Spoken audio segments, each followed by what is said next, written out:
अब बात राहुल गांधी की नानी तक आ गई है दोस्तों। जी हां, देश के गृह मंत्री अमित शाह ने अपने चुनावी भाषण में राहुल गांधी की नानी का जिक्र किया।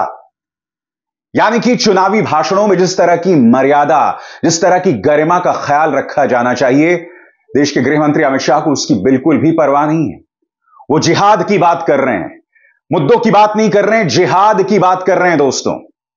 मगर राहुल गांधी मुद्दे पर बने हुए हैं। वो देश की जनता से कह रहे हैं कि आपका ध्यान भटकाने की लगातार कोशिश की जाएगी, मगर मुद्दे से मत भटकिएगा। मुद्दा वही है, गरीबी, बेरोजगारी, महंगाई, और उस असल मुद्दे से नहीं भटकना है, चाहे जितनी भी कोशिश की जाए। मैं कुछ देर बाद आपको बताऊंगा कि किस तरह से देश के गृह मंत्री जो हैं वो मर्यादाओं का उल्लंघन कर रहे हैं, जहरीले भाषण भी दे रहे हैं। मगर उससे पहले सुनिए राहुल गांधी ने अपने समर्थकों और अपने वोटर्स को और देश की जनता को क्या संदेश दिया है, सुनते हैं। देश की शक्ति, देश के युवाओं, नरेंद्र मोदी के हाथ से चुनाव निकल रहा है। वो स्लिप कर रहे हैं और हिंदुस्तान के प्रधानमंत्री नहीं बनेंगे। उन्होंने डिसीजन ले लिया है कि अगले 4-5 दिन में आपके ध्यान को भटकाना है, कुछ ना कुछ ड्रामा करना है।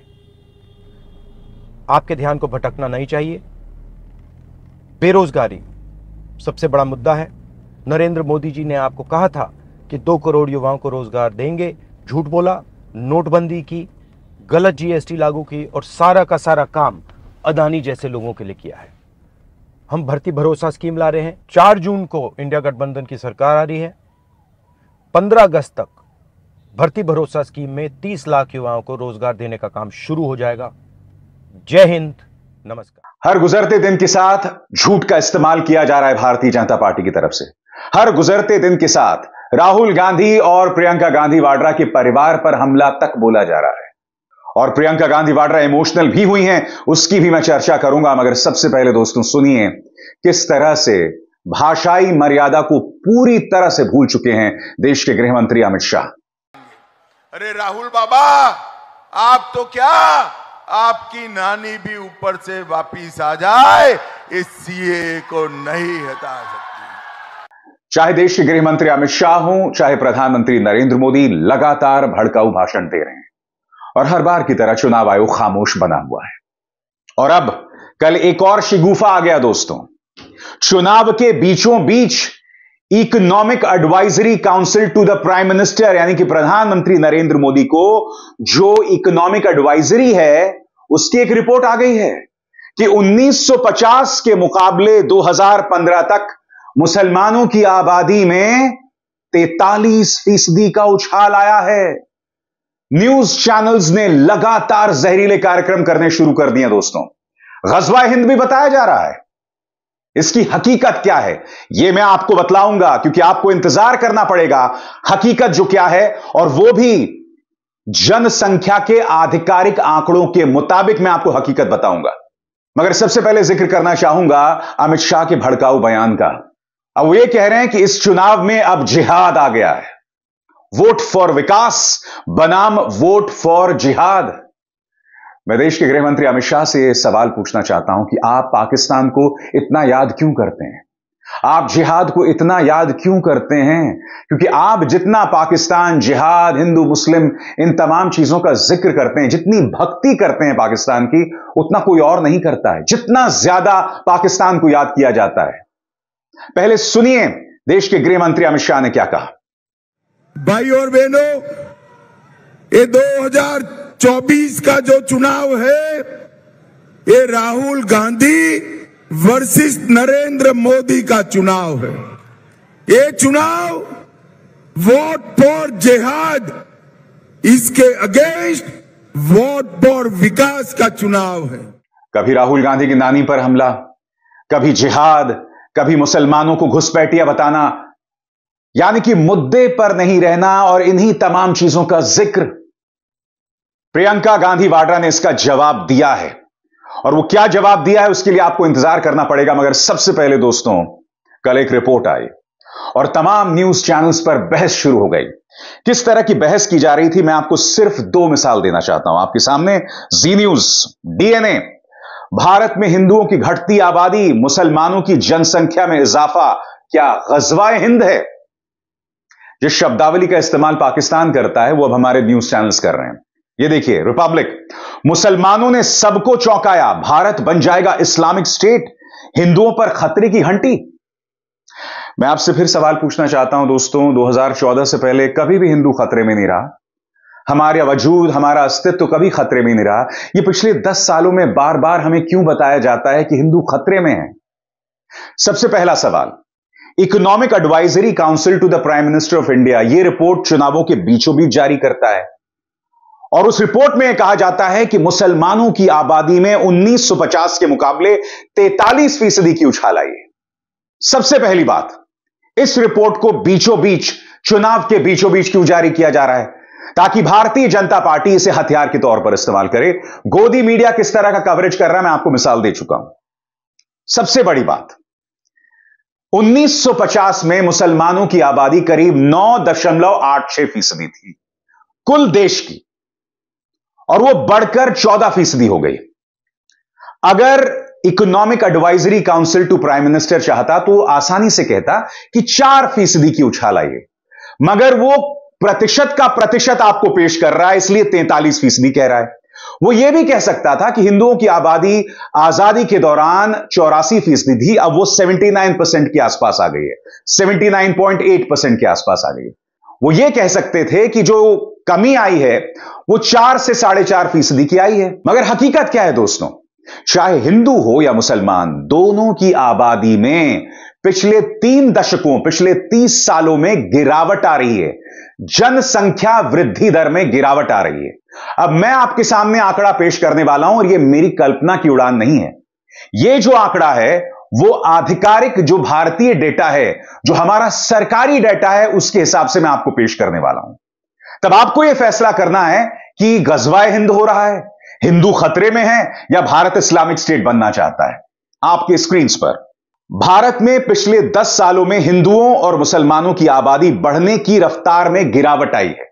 जैसे मैंने कहा आपको, मुसलमानों की वृद्धि दर में भी गिरावट आ रही है, हिंदुओं की वृद्धि दर में भी गिरावट आ रही है। आगे, ऐसा भारत में जनसंख्या में बढ़ोतरी की दर में आई कमी की वजह से हुआ है। हिंदू मुस्लिम ही नहीं, ईसाई, सिख, बौद्ध और जैन, इन सभी समुदायों की जनसंख्या वृद्धि दर में गिरावट आई है। अब हम बात करना चाहते हैं हिंदुओं की। हिंदुओं की जनसंख्या वृद्धि दर में कितनी गिरावट आई है? आपकी स्क्रीन पर भारत में जनगणना हर 10 साल में होती है। साल 2011 में हुई जनगणना के मुताबिक हिंदुओं की जनसंख्या वृद्धि दर यानी पॉपुलेशन ग्रोथ रेट 16.76% रही, जबकि 10 साल पहले हुई जनसंख्या में यह दर 19.92% पाई गई। यानी कि 2011 में जनसंख्या वृद्धि दर था 16.67 और उससे 10 साल पहले जनसंख्या वृद्धि दर था 19.92%। यानी कि हिंदुओं की आबादी में जनसंख्या वृद्धि दर की अगर हम बात करें तो 3% की गिरावट आई है। अब मैं बात करना चाहता हूं मुसलमानों की। मुसलमानों की आबादी में ज्यादा बड़ी गिरावट। पिछली जनगणना के मुताबिक भारत में मुसलमानों की आबादी 29.5% की दर से बढ़ रही थी, जो अब गिरकर 24.6% हो गई है। यानी कि कम से कम 5% की गिरावट मुसलमानों की जनसंख्या में आ रही है। इसमें 2 चीजें सामने उभर कर आ रही हैं कि मुसलमानों की जो जनसंख्या वृद्धि दर में गिरावट हिंदुओं को मुकाबले ज्यादा है, मगर मुसलमानों की जो जनसंख्या वृद्धि दर है वो हिंदुओं के मुकाबले में ज्यादा है। यहां दिखाई दे रहा है दोस्तों 24.6% मुसलमानों का, और अगर हिंदुओं की बात करें तो यह 16.76%। मगर लब्बो लबाब क्या है दोस्तों? लब्बो लबाब यह है कि चाहे हिंदू हो चाहे मुसलमान हो, दोनों की पॉपुलेशन में कमी आ रही है, क्योंकि सब इस बात को समझ रहे हैं कि जनसंख्या बढ़ाने से किसी का फायदा नहीं होने वाला है। नौकरियां नहीं है, महंगाई बढ़ रही है, लोग फैमिली प्लानिंग कर रहे हैं, इन तमाम चीजों का ध्यान रख रहे हैं। यह आसान सी बात है।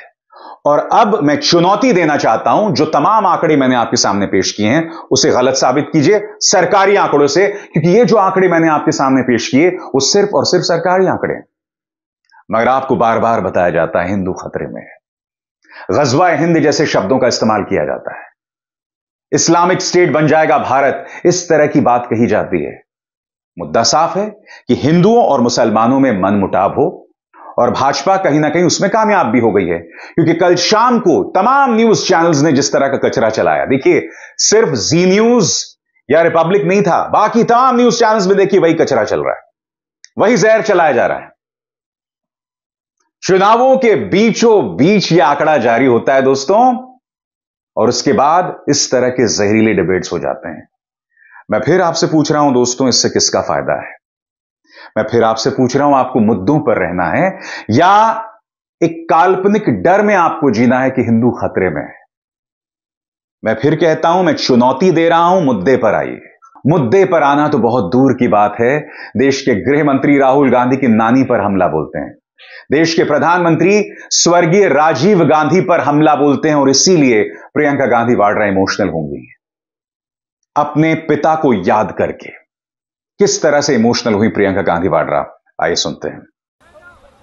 आप सब जानते हैं, मेरे पिताजी एक बहुत नेक इंसान थे, दिल बहुत साफ था, ईमानदार थे और बहुत हिम्मत वाले थे।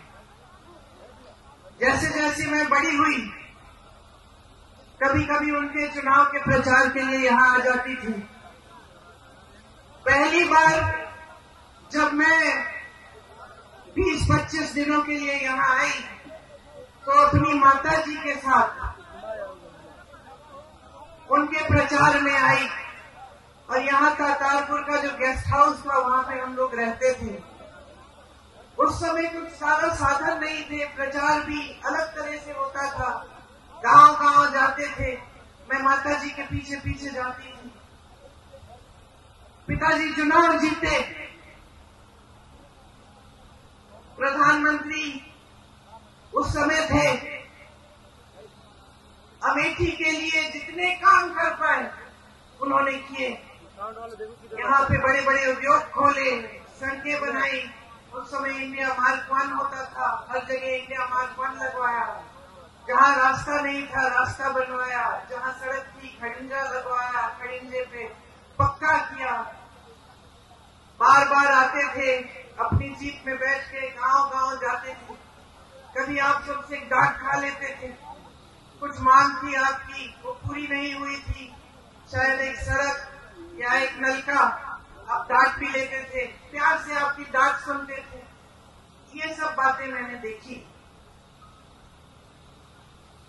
कुछ समय बाद जब वो चुनाव, देश का जो चुनाव है वो हारे, यहां से तो जीते ही थे,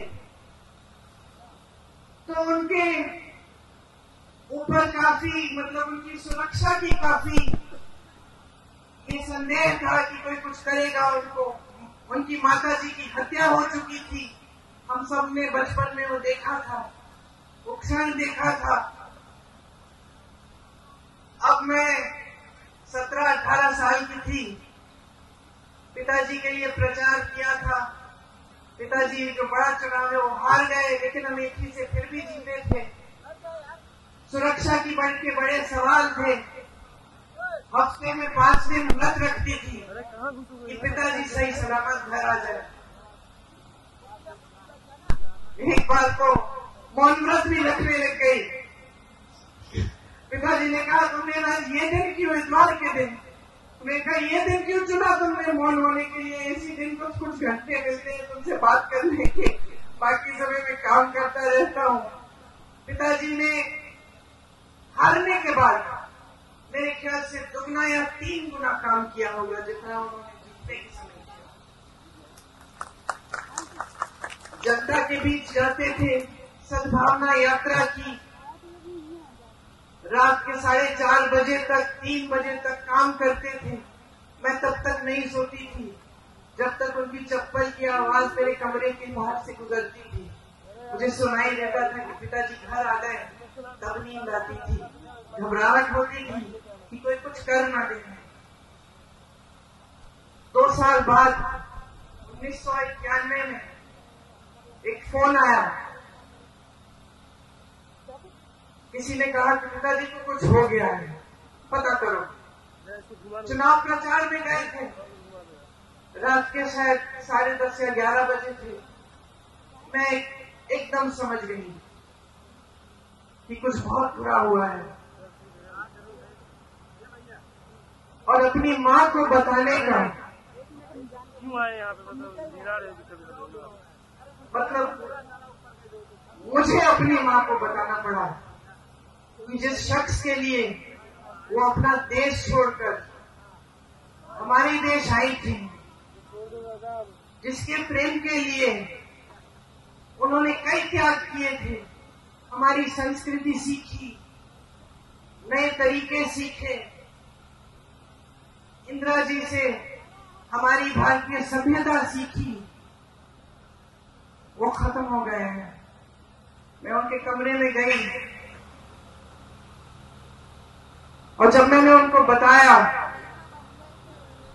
तो उनकी आंखों में जो मैंने देखा, जैसा एक अंधेरा सा छा गया।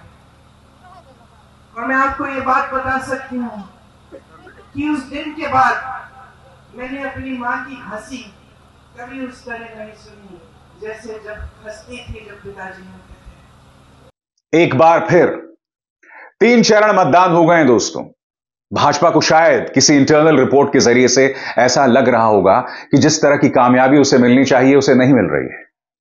मगर मैं बीजेपी से एक सवाल पूछना चाहता हूं।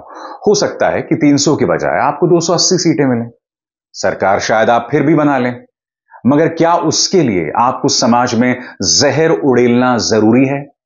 क्या आपको रोज चुनावी भाषणों में उल्टी करना जरूरी है? क्या आपको देश की सुख चैन शांति की बिल्कुल भी परवाह नहीं है? क्या आप देश के ही नागरिकों को लगातार गाली देते रहेंगे?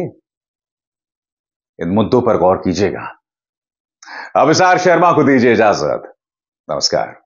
स्वतंत्र और आजाद पत्रकारिता का समर्थन कीजिए, सच में मेरा साथी बनिए। बहुत आसान है दोस्तों, इस ज्वाइन बटन को दबाइए और आपके सामने आएंगे ये 3 विकल्प, इनमें से एक चुनिए और सच के इस सफर में मेरा साथी बनिए।